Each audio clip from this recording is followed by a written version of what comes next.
Did you see CJ this week in practice? Is he building? Did you see the confidence in him? Yeah, it's building off of what he did in the second half. Yeah, he's ready. He's had a great week. The guys are playing hard around him, so great opportunity for CJ. We're excited for him.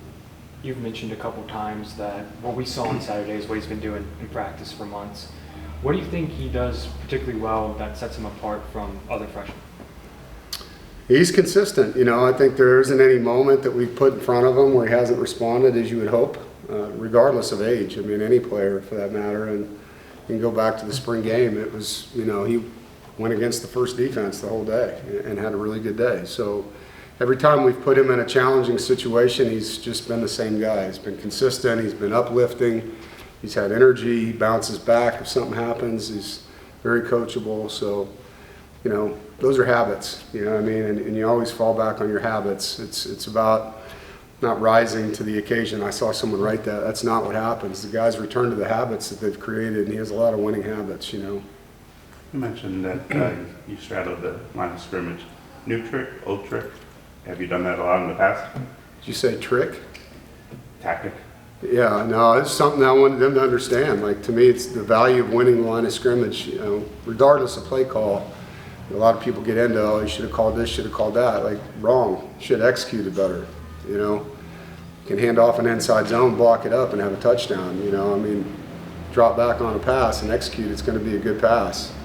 Defense, doesn't matter what he calls. 11 guys play hard, play together, it's going to be a good defensive call. And so the line of scrimmage gives the quarterback more opportunity, right? Gives the running backs more opportunity, gives the receivers more time to get open. And then conversely, defensively, you win the line of scrimmage, then they have less time to throw, smaller holes to run. And so that's where we have to win games. And I don't care what you're running on offense, it always starts and ends up front, and including tight ends, including backs, including DBs, linebackers. Whoever's in that box and the trenches, they got to win. And so me being on that line and looking at which way that thing's going is a measuring stick of our toughness. And so that's something that we need in this program to be the team that we want to be. What are some of the bigger challenges, Dave, that your team faces against Clemson on Saturday? Well, they're talented. They've been in the same system, the continuity that he's had longer than me, obviously. So, they have a system. Their kids know it. So do we. We have a system. The crowd noise is always on the road, and particularly when you're down there, can be a part of distracting guys and guys, not focusing on the right things with all the things around them. And so just the environment. And conversely, there's nothing better than getting a big crowd quiet, and you have to do that. You have to earn that through the way you play the game. And so we got a big challenge in front of us when you go into someone else's stadium that has, the fanfare that they do.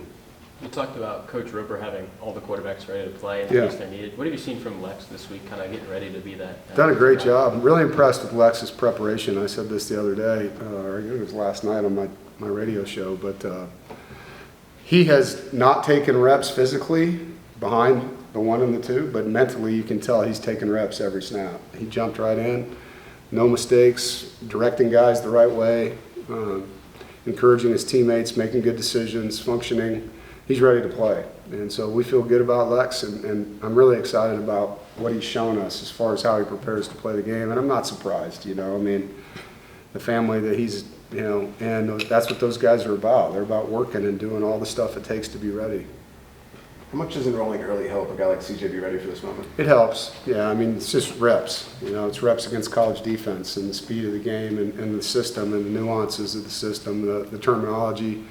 Even though he might have run a lot of similar concepts, they were called different things, and even defensive ID, they might have called it this, we call it that. And so you're just, football is a foreign language. It's funny, you go from school to school or even in the NFL, and one guy calls inside zone this, the other guy calls inside zone this. And so there's translation. And so the earlier you're learning the language, the faster you can process information. Have you seen Grayson help Lex and CJ kind of get prepared? Yeah, he's a great teammate. He jumped right into helping those guys in the meeting room, on the field, talking to them in between series, walking in the huddle with them and listening to them talk, making sure he's, saying the right things. He's done a great job preparing these guys as well. Is the noon kickoff skewed to travel? Are y'all going to walk through down there? How are you going to approach that? No, it's no different than playing here last week. So, the fact that we just played a noon game helps because you have a routine that the guys have already been through. We are a morning practice team, as you know, so we're used to waking up early and playing football. So noon kick's actually a good thing for us when it comes to the normalcy of playing early in the day. Is that good?